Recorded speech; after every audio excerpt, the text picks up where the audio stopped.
Hello and welcome to our program. My name is Laurent. Today we'll be talking about the Halifax Explosion that took place 70 years ago. On December the 6th of 1917, two ships, one heavily loaded with dynamite, collided in Halifax Harbour and caused one of the greatest explosions of our time. Today with us in the studio we have Mande, who was in the Royal Navy at the time. He was in Halifax Harbour, about a quarter of a mile from the explosion. Hello Mande, welcome to our program. Hi. Good. And Mande will be telling us his story. I guess you date back to 1894, Mande. That's the year... 1894. That's the year you were born. Yes, Right. Yeah, correct. And before you joined the Navy, I presume you had done some fishing or something that influenced you to join the Navy. And I was on the Coast Guard boat before. Oh, before? Working for the government on Coast Guard boat, you know. Before the war? Before the war. I see. That's the reason why I went to Halifax and joined the Navy. So when war started, you were 20 years old then, in 1914. 22. And you were working for the Coast Guard? On the Coast Guard, yeah. I see. So how long were you in the Navy before the... right at the start of war, you joined the Navy immediately? Well, I was about 4 years in the Navy during the war. I see. The war was just started when I joined the Navy. So on December the 6th of 1917, you were coming up Halifax Harbour aboard a boat called the Acadia? Yeah. And who was steering that boat? I was steering the boat myself. I see. And you remember that day 70 years ago as well as if it was today, eh? Well, I can see it, yes. I can see it just as well. What was the first thing that told you something was wrong? Well, we heard, I think they had the wrong signal to start with. But the one fellow was going in and the other fellow was going out, and this is the way they went. Hit when they learned. Was the Mont Blanc going into Bedford Basin? Or no, it was close to the, over to the... Close to the... McDonald's Bridge, which was south of that McDonald's Bridge. I see. When the explosion occurred. I see. So which boat was going in and which boat was coming out? The Mont Blanc was coming out. And the IMO, who was a Norwegian, I think? I think it was a Norwegian. A relief ship. Well, it was going for a convoy. I see. To go across England. Mm-hmm. So why would a ship like the Mont Blanc, who was loaded with dynamite, be allowed so close to the houses? That's the question, why? Nobody would tell you that. Everybody is asking the question. Yeah. Why, I guess. And shouldn't be the anchor out there. At all? Yeah, it should be inside the tunnel. There's never one another one inside after that to take you right down. I'll bet you. So that ship you said was supposed to have a flag, a warning of its danger? Yeah, danger, yeah. So why did they hit each other? Was it foggy or stormy? No, right clear, just as clear as a bell. It was at 9 o'clock in the morning, Thursday morning. A Thursday morning. And you could see miles and miles. There was no instruction in the view at all. So there was no reason at all why they should have hit each other? No, there was none, except I don't know about the signal. I don't think the signal was right. Of course, we were a little ways from it, but it wasn't on the ownership. So in those days, one blow or two blows would tell which side you had to pass? Well, two to port and one to starboard, short blows. I see. And there were so many ships going in and out, you know. There wasn't only one. So there was more ships than those two. Convoys and everything. Yes, the harbor was full of ships. So they were pretty well crowded for space. Anyway, we all thought it was a bad signal. I see. No, but they didn't tell us. Yeah. I imagine, I had the impression there was only 2 ships there, but if the harbor was loaded with ships... Oh, but the harbor was loaded with ships. So they had to pass pretty close to each other because it's kind of narrow at that place in Halifax Harbor, or Bedford Basin, I guess. I've seen as high as 100 ships leaving for England on board. I see, during the war. There wasn't only one ship. At the time of war, God knows, you couldn't figure out how many there were at the time. Big, small, and all kinds of ships. So when the 2 ships collided, they were made out of metal, those 2 ships. They were iron ships. Oh yes, iron ships. And what happened after they hit each other? Well, it's everybody's guess, I don't know, but I think that the ship was going north and south. And the side was weaker than the north and than the aft and forward. The center, and it was weaker. I think the center, yeah. And it fell down. Well, the whole thing went over to the other side of the harbour. Dartmouth, and on this side of Halifax. I see. But on the northern end, well, you know, I will show you the Clayton clothing store in there. Yes. The harbour occurred right there. I see. That's about in the centre of the harbour. More northern than anyway. I see. So what set the ships on fire was the sparks when the metal rubbed. Oh metal. yeah, spark. Yeah. So I understand the explosion did not happen immediately, that there was a fire burning for a while? Well, it wasn't too long before you had to hear the blast. I see. We heard and seen the explosion, the collision. And there was only a few minutes between. Then came the report, the noise, the explosion. Yes. So I don't think anybody could have much time to do much about it, except go with the explosion. I see. So the first you knew was when you heard the noise? Oh, yes, no. First thing we knew, we heard a bunch of flame. I see. Then there was a between, a few seconds there. Then the explosion, the noise came out. Oh, I see.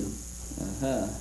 You know, you hit anything if you're a little ways, and there's a between there before you. Yes. Before you hear. I think we had a picture of the flame here.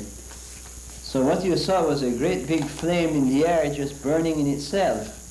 Flame, and then the big smoke after the explosion. The big smoke came down on the harbor. I see.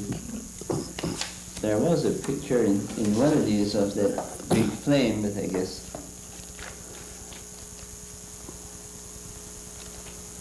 This one is old, you know. That book you got at the time of the explosion, not the flame. An artist made a picture. Can you get that, Christine? There's a picture of that big smoke cloud. Did it look something like that? That's it, all right, yeah. Yeah. Yes. Did it ring in your ears quite a bit? So it was aboard the Acadia that you were at that time. Yeah. And when you heard that noise, did it break any windows aboard your ship? No, we figured that it went over us. Everything flew over you? Over, yeah, but otherwise we would have gone with the rest. I'm sure. Yeah, I'm sure. So perhaps today you are the only person who was in Halifax Harbor at that time still living. Well, unless it would be some kids.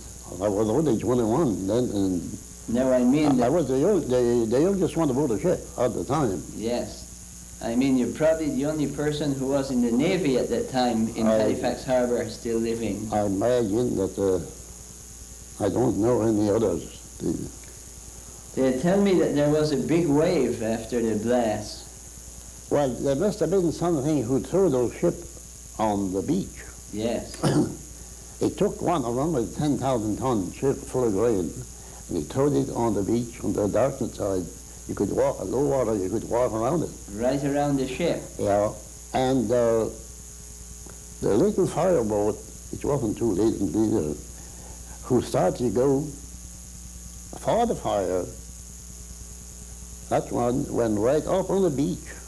Or a tug that was trying to stop the fire? Yeah, that was Hammy and Albany.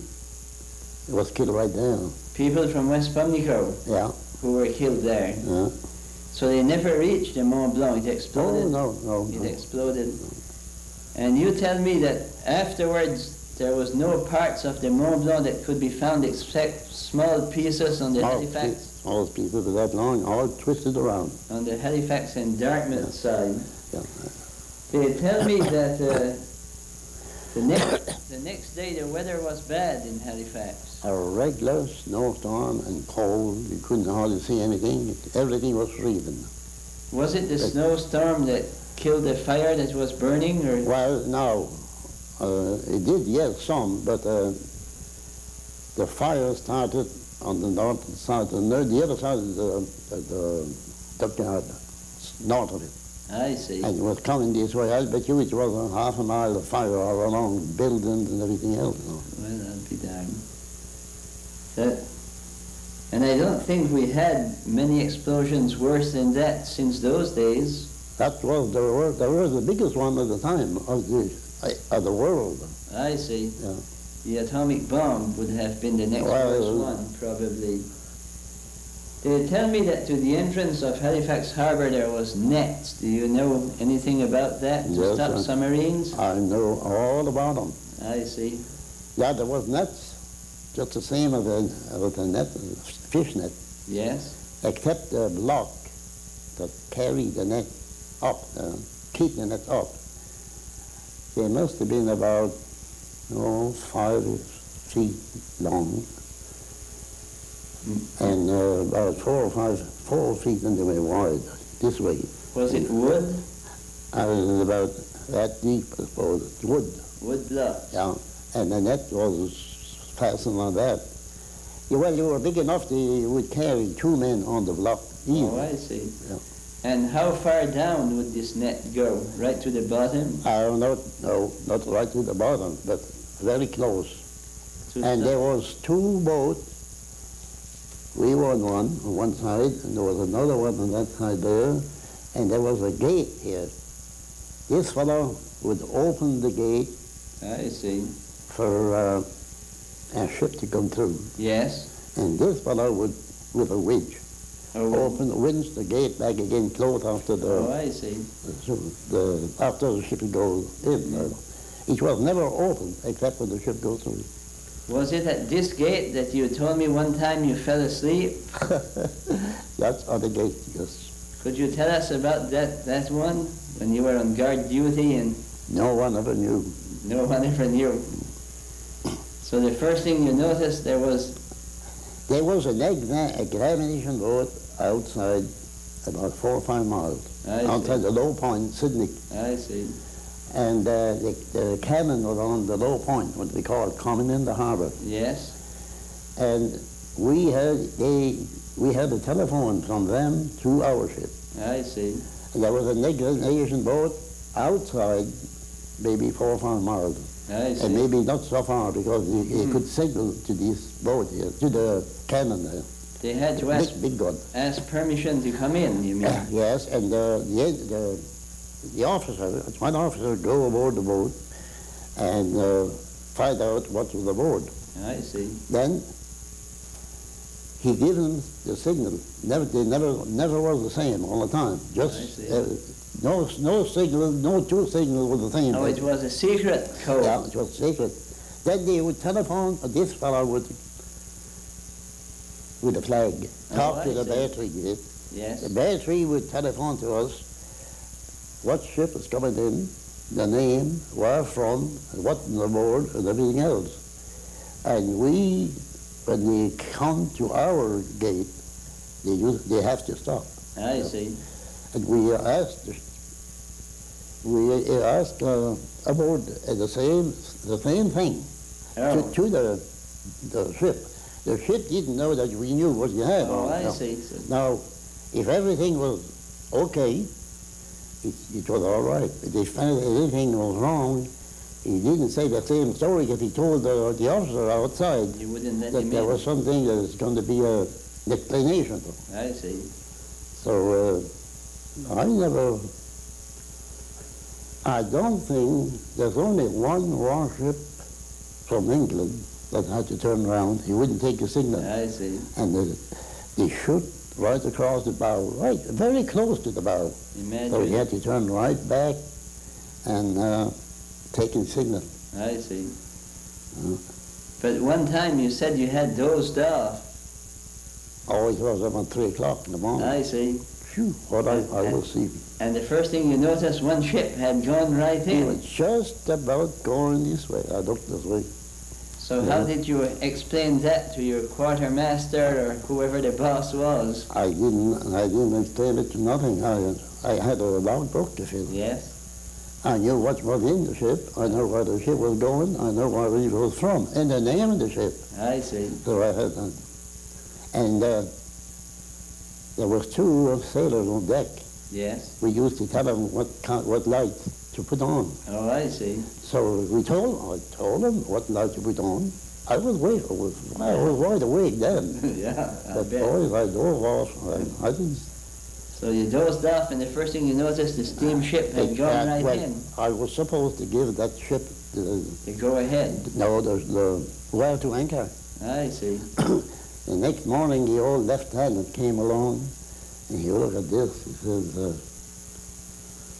"That ship is wrong. That ship is wrong." Well, boys, I didn't know too much what you said about it. And I went and I gave him the logbook. Mm-hmm. Yeah, he said, yes, it's all right, but I have to go aboard and find out. He went aboard, and you know when they stopped, they were all steam engines. They released steam. They would blow out. Yes. You know. And there was sometimes really you couldn't hear anything. I'm sure. And I think I said to the lieutenant, when she came in, she was blowing off, and I don't suppose they heard me. Well, you got to find out about that. Yeah. He said, Captain said, I seen a fellow I seen a fellow on the bridge, but we couldn't hear anything. Yeah. I was all right then. If you had said you had fallen asleep, they probably would have thrown you overboard. Those guys on deck never noticed. I see. told them what to do, and then told them to take it down. Mm-hmm. One other thing I should mention nowadays, every year the people of Boston gets a Christmas tree from us. Now they tell me that got started because the people of those areas help us during the explosion or afterwards. Yeah, if it hadn't been for United States doctors and nurses and coffin, Yeah. couldn't do it here. You had to export coffins from the States. They came here with truckloads, their own truck, I see. and the nurses and everything came on their own account. Mm-hmm. Oh yeah, they couldn't handle that. What was the wounded and dead and everything else. Mm-hmm. So we have to be grateful to the people of Boston for those things. Oh gosh, yes. It wasn't only in Boston; it was all over the state. I see. All over the New England or all over the States? Yeah, and he couldn't do anything. Well, the city was crippled altogether. I see. According to the facts I have here, there was over 1,900 people killed, 9,000 injured, and 199 blinded. Do you think those figures are close to correct? How much? There was close to 2,000 killed and 9,000 injured.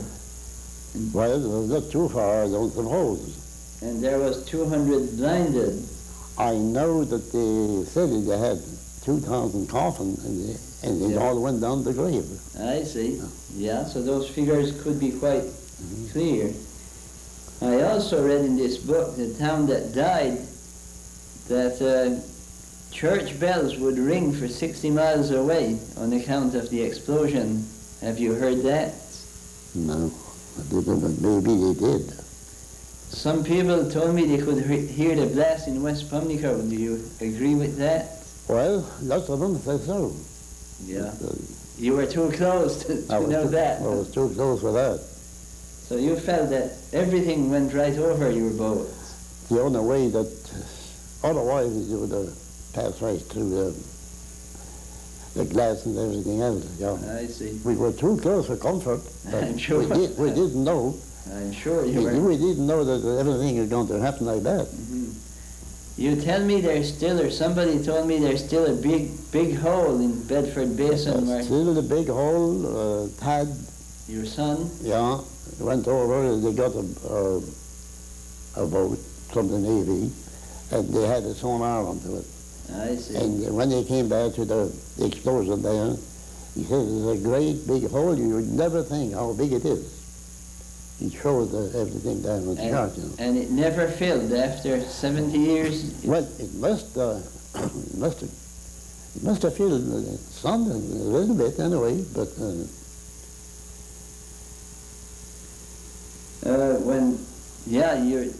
when you joined the Navy, in those days the Navy was brand new because it's only, what, 76 or 77 the Navy is only about 76 years old now, yet. Was it called the Royal Navy, or what was it called? The Royal Canadian Navy. Could you tell us about that bus tour you took in Halifax when the Navy celebrated its 75 years? Yeah, well, Tad and I, Laurent, your son, started around to go around the city. And there was a fellow aboard the bus there, with a bus, two-decker. A bus tour that you took? Bus tour. There was a fellow aboard, he would explain everything as we go along. Finally, he says, here's a place where the anchor and the chain went over the city of Halifax, and there it lays right there. We just going by. That was the anchor of the Mont Blanc. Yeah. And I said, well, look at that. Oh, he says, they tell me that some people are still alive. When we came over to the certain place, to a museum, he says, whoever wants to go in the museum, you can go. So I said, I guess I won't. And I got out the bus and I told them, I happen to be one of them, which is still alive. Oh my God. Yeah. He wanted to know how far, where he was, and what ship, and what time, and a whole lot of stuff. Yes, I bet he was surprised to find out. And, well, he says after a while, he says, would you mind if I was to tell all those people that you was in the explosion in Halifax, and where were you? Right at George Island. Yeah, I said, do you know where George Island is? Yes, I do. We're going to go right by there. And when we came there, he said, here where Mr. Danton all the time of the explosion. I see. And well, I would like to see those guys. They never thought there was someone alive yet. Aboard the bus. Oh, yeah. Imagine. So George's Island would be right directly below what we call Scotia Square now. George's Island, that's close to Scotia Square. Oh, George's Island. Not too far from the old bridge. Oh, it's about a mile. Oh, I see. So you were, that's the place where you were when you heard We were inside the George Island, and between that and beyond the bridge. Oh, I see. Yeah. Yes. I understand that the IMO was refloated afterwards. Well,